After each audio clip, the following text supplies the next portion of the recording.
Gagayat ako nito para ano ba ito, coriander. Gagawin sa mimosa.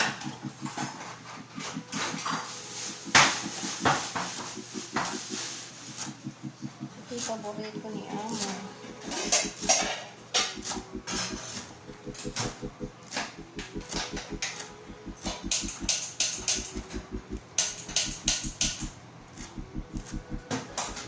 Ganito ka-busy pag Ramadan, guys.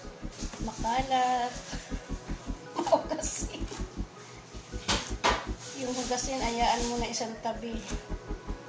Kailangan magluto ka muna. Ayan. Baka nakaupo na sila, wala pa yung pagkain sa lamesa.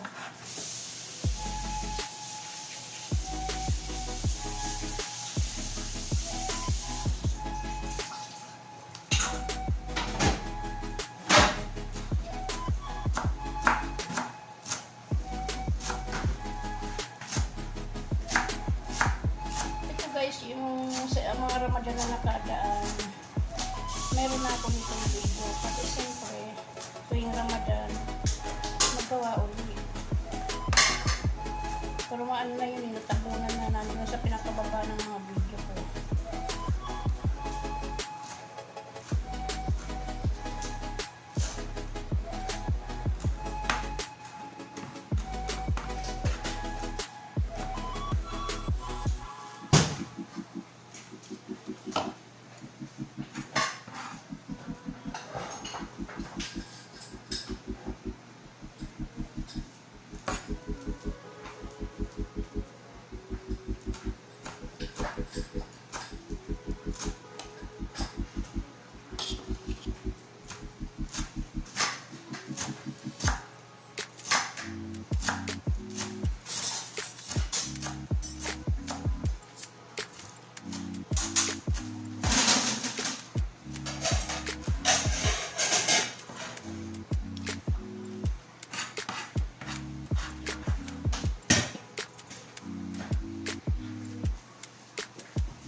Sasamahan ng cheese, yung cheddar, igagayatin, gadgarin.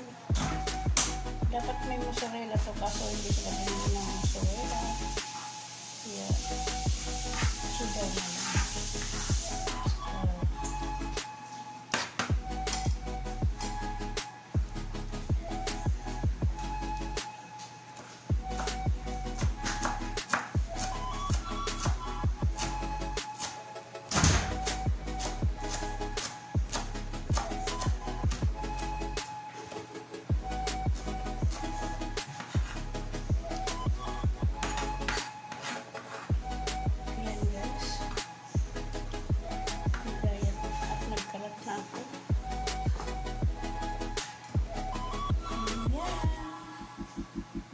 Ayan guys, gagadgarin natin ang cheddar, cheese cheddar. Ayan, igagadgarin natin to guys, buksan natin.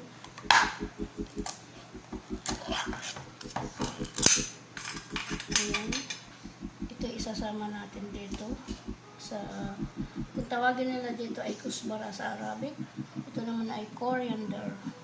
Ayan.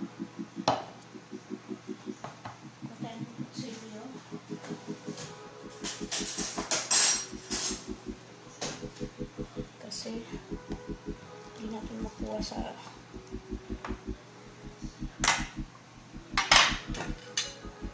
ayan guys, gagarin natin.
Pasado alas 4 na guys.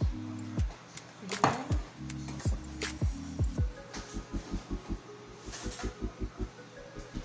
Ating ihahalo. Dapat nito guys may mozzarella siya. Kaso walang mozzarella. Bismillah. Nagsa-sunstorm kasi guys dito sa Saria. Sobrang ang dilim ngayon ang panahon. Lakas ng sunstorm. Kalilinis ko lang sa labas. Ngayon ang dumi-dumi na naman dahil sa alikabok guys. Ang dilim-dilim guys. Ayan.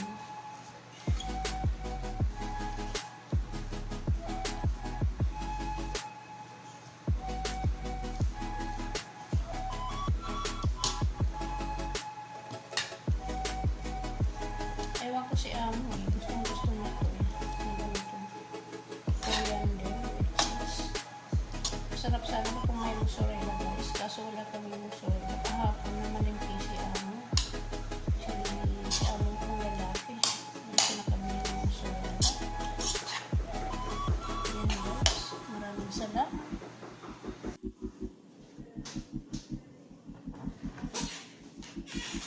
Hi guys, magagawa na naman tayo ngayon ng sambusa.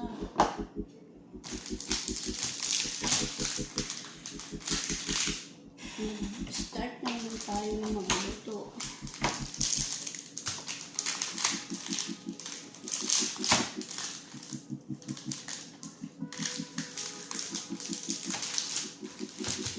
Ayan guys, malinis naman ang aking kamay. Ayan.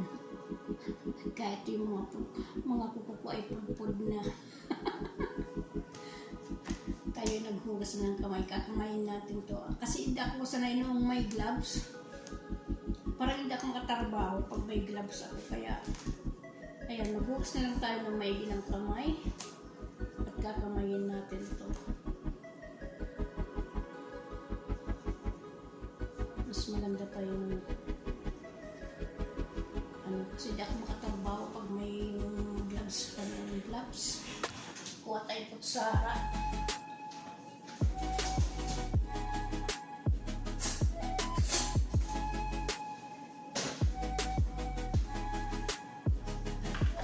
Tayo ay maalanganin na naman sa oras.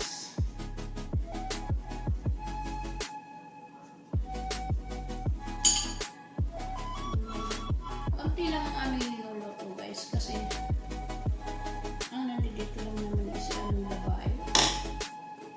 Tapos yung isang dalagang din at yung aming alagang bunso. At saka yung lola. Hindi naman sila kalakain. Basta lang mayroong makain sila pag pagdating ng kainan. Kasi hindi naman sila si among babae, diet yan eh. Basta mayroon lang sa harapan nila. Di nga sila kumaano ng surba kung tawagin sa kanila ay surba. Yung sopas. Ayaw nila. Mahilig lang naman na mag-soup sa amin ay si among lalaki pero wala naman siya rito.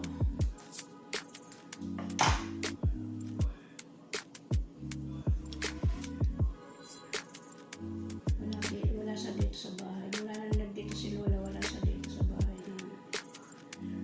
Dito sa kanyang isang bahay. Hindi naman bahay na may asawa. Yung apartment na inupahan niya pag sa agency. Kasi masyadong yung nila makaluma. Ayan yung may lalaki. Kahit na niya yan, manugang niya na ayan yung nakikita niya pa. Kaya ayan.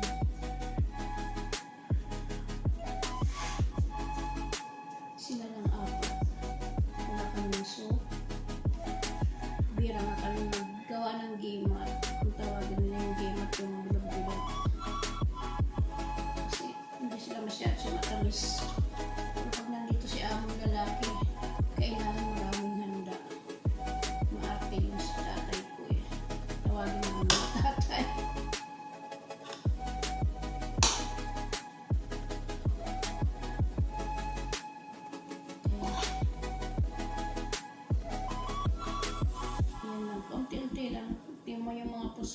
short video ko.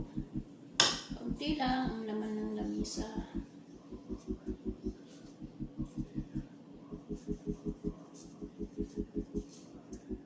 Basta lang maibsan yung kanilang gutom. Kasi yung nagpapasting mahirap guys na mahirap na punuin ka agad ang tiyan. Masama sa tiyan nila yun. Kasi kagabi di ba sila kumakain ng kanin. Yun siya kung babae nag-ano lang yun, nagpagawa lang yun ng itlog.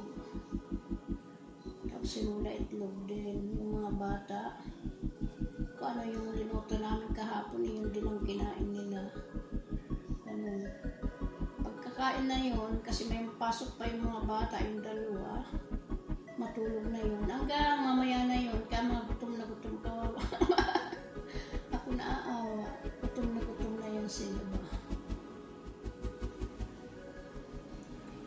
Lalo na yung bunso, 11 years old, parati nagpasting na siya. Kaya tradisyon nila yung guys, wala tayong magawa. Tayo naman ang mga Pilipino, sanay tayo yung tiyan na laging full ang tiyan. Kaya pag nag-fasting tayo, ayaw ko na pag hindi tayo matayin sa gusto. Kasi sanay na rin sila, kasi yung traditional nila yun sa mga kamusulman. Kaya respect natin na.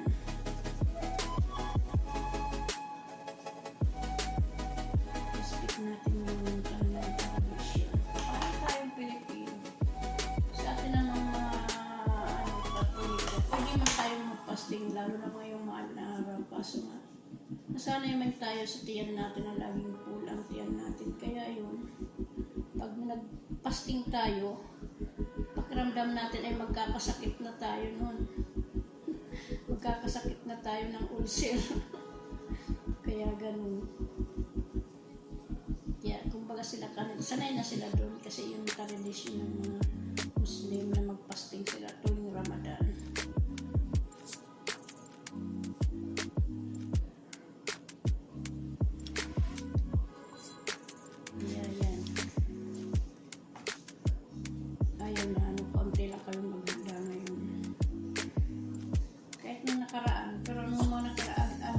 Si Lola. Ayan.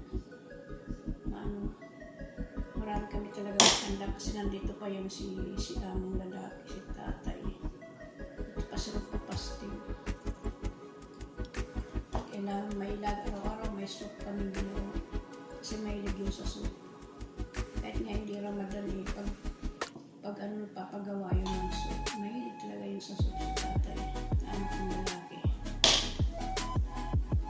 Kumakain kami nung sa restaurant, kasama kami. Yung dami ng orderin na puso.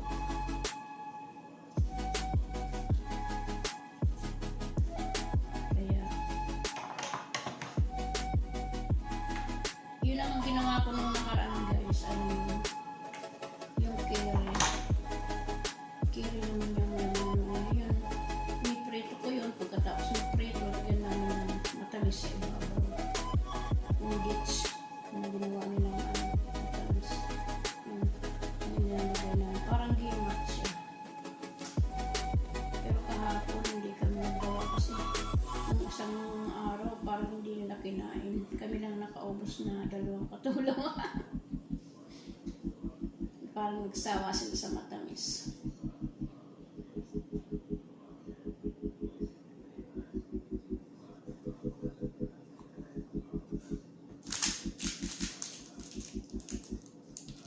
Kailangan ko ito isaradong maigi kasi ito guys, ito yan. Ano yan? Yung kahapon. Alam mo ito kahapon ko pa ito guys ginawa, di ba? May video na ito kahapon. Pero tinabad na ako nagawa lang ako ng 4 na piraso para kay aming babae kasi paborito niya ito na ganito. Ngayon, nagawa lang ako ng 4. Ngayon ko lang ipatuloy.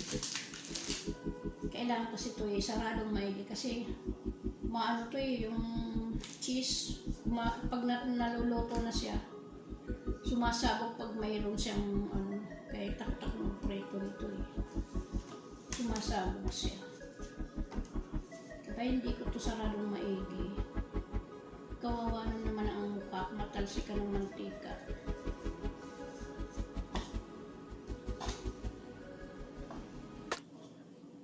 Yung kahapon mo, ginawa ko nga, naglabasan yung mga laman. Hindi maganda yung waters na ano ko. Pero ito bago itong waters. Ang sambusa. Hindi naman kami gumawa. Yung iba naman ang sambusa guys. Meron kami dyan. Ano yung galing ng Bahrain. Dala ng kapatid ni among babae sa yung anak ni Panilola sa galing Damang. Maliliit naman yung ano daw yung galing Bahrain. Gawang Bahrain. Maliliit naman yun. Kaya hindi ako magagawa ngayon ng sambusang ano. Ito sambusang ano naman to eh. Ano ba to? Coriander. Tapos yung may cheese. Cheddar.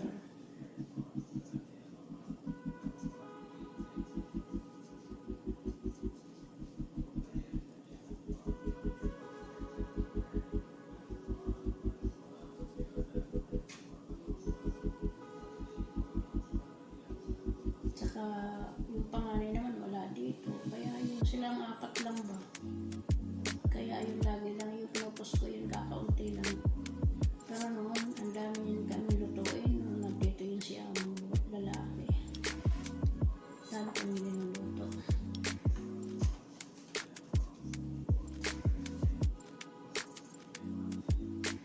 Ayaw na ng kaunti ang ano, kaya marami. Saka nandito pa naman sa ano, yung panganay.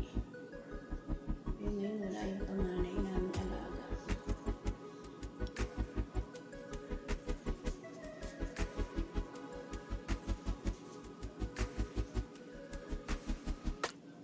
Ano pa yun, uuwi dito siguro mga mabawang tapos ang Ramadan, uuwi yun dito galing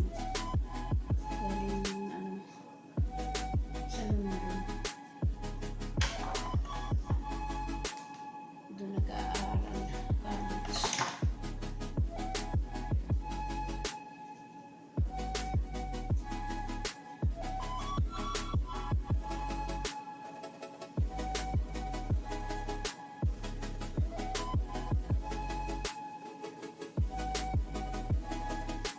Kaya ang ginagawa ko, maraming salamat guys pala sa mga sumusuporta sa aking premiers. Kasi kaya ito ginagawa kong premiers kasi guys, mahaba ang video ko. Kasi hindi naman ito, ano ba, mahirap, lalo na itong sambusa na ganito, ang hirap magawa. Kaya mahaba ang aking video. Kaya premiers ko na lang.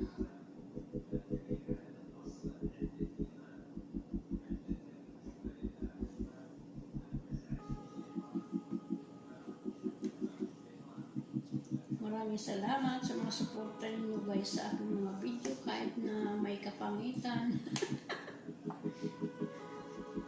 Andiyan kayong sumusuporta lalo na may Ramadan kahit minsan hindi ko kayo nasusuportahan. Andiyan kayo lagi. Pero pag wala na akong trabaho guys, yun, manunood ako talaga. Lalo pag bago gising ako, mag-aalaba ako ng mga damit ko. Habang naglalaba ako, hindi pa ako baba. Manunood ako sa video. Pero hindi ko naman agad lahat napapanood guys kasi alam mo naman ang oras, ang bilis-bilis ng oras kaya.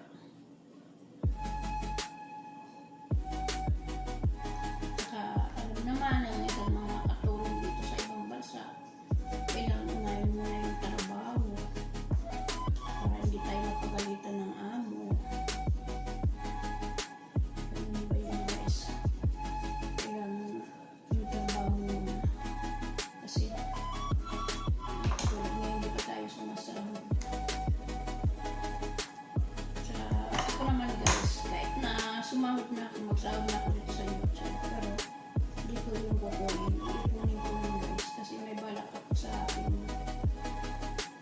tayo sa dito. Kasi ang gusto ko nangyayari guys. Ang palibaw makasahod na ako. Pag makauwi na ako ng Pilipinas, saka ako lang yung kukunin guys, yung aking sahod. Kasi gusto ko yung sasahurin ko. Yung kalahati naman, siyempre sa aking pamilya, siyempre sa pambuhay-buhay araw-araw. Pero yung kalahati naman ay mamimili tayo na ipamimigay natin sa mahihirap na walang masaing, ganon. Kasi nung umuwi ako ng Pilipinas, marami kong dadaanan ng mga kapuspalad, pero yung sahod ko wala naman sapat na tama lang sa pamilya. Kaya sabi ko, kawawa naman sila. Kaya ako nag-ano dito sa kaya ng mga balak ko pag gusto ko yung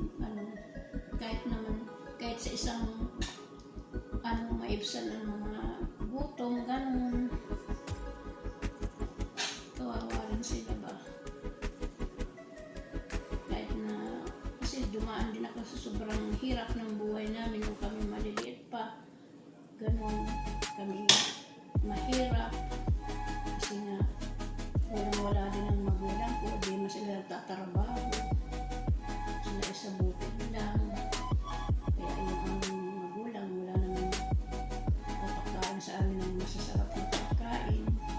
Pero nung lumaki naman kami guys, at di kami nakapag-aral, kami nagsumikap naman guys para makaunahan ng kaunting hirap ang aking magulang.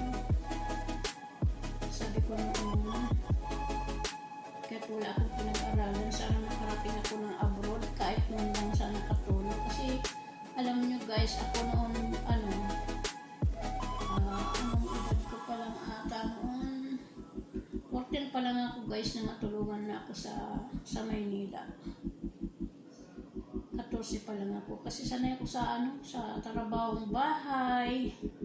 Tapos yung panahon na nakikitanim ako ng palay para lang may ibiling bigas.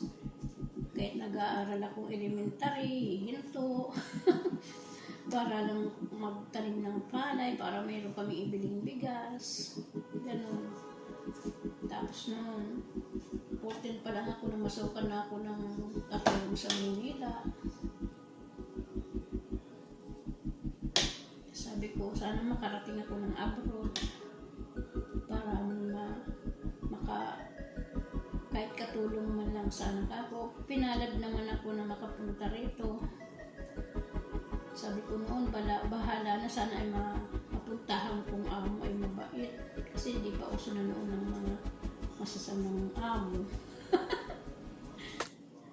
Sa awa naman ng Diyos at ayun, napuntahan ko talagang amo nung unang-una kong pag-abroad guys ay mabait talaga. Super. Hanggang sa yung mga kapatid ko pa nga pinalit ko doon. Ayun. Hanggang ngayon, dito pa rin kahit na walang ipon. Dito pa rin sa abroad. Nagtatsaga pa rin.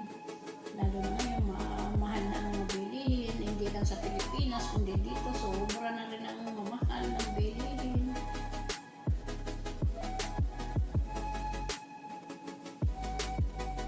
Kaya ayan mga kwento kong sinaunang kwento guys. Pero hanggang ngayon, dito pa rin. Tsaga lang guys. Ganun talaga yung tsaga lang tayo. Talagang ganun ang buhay. Pero yun lang ang gusto ko sana dumami pa ang aking para makaano rin ako ng marami kong gustong gawin sana pero hindi naman sasapat. Sabi ko nga sana gusto ko pa rin na makapag-donate ng chapel na sa aming barangay kasi nga parang hindi ko alam kung bakit ganun. Pero nakapag ano na rin ako doon guys, nakapag-donate na rin ako noon pa. Noon pa nakapag ano na rin ako doon ng pinagawa ng aming altar sa sa barangay namin. Kasi noon may grupo kami sa OFW, dati mga OFW taga doon sa amin sa barangay. Ayan, nag-ano kami, nag-ambag-ambagan para lang mapagawa yung magandang antas, mapatiles, ganun mapaganda ba? At ang mga OFW ay nag-ambag-ambag. Kaya napagawa ng kahit pa paano yung altar ng aming barangay.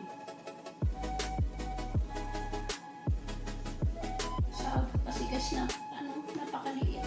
Sobra. Pero nagtatsaga naman ako, mag-ano naman sa Pilipinas kung wala naman doon na trabaho. Tapos walang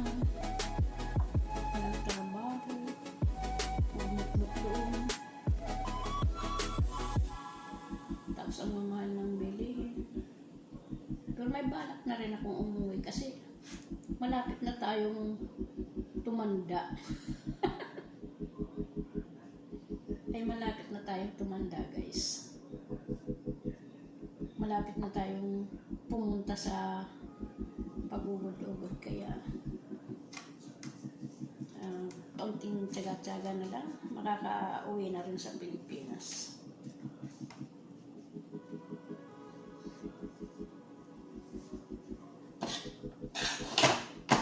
Marami pa rin kailangan alas 3:30 na. Bilis ng oras. Sa bagay, ilan na yung may mga tira-tira pa kahapon, di man nila naubos. Init namin yun. Wala naman yung mga reklamo sila.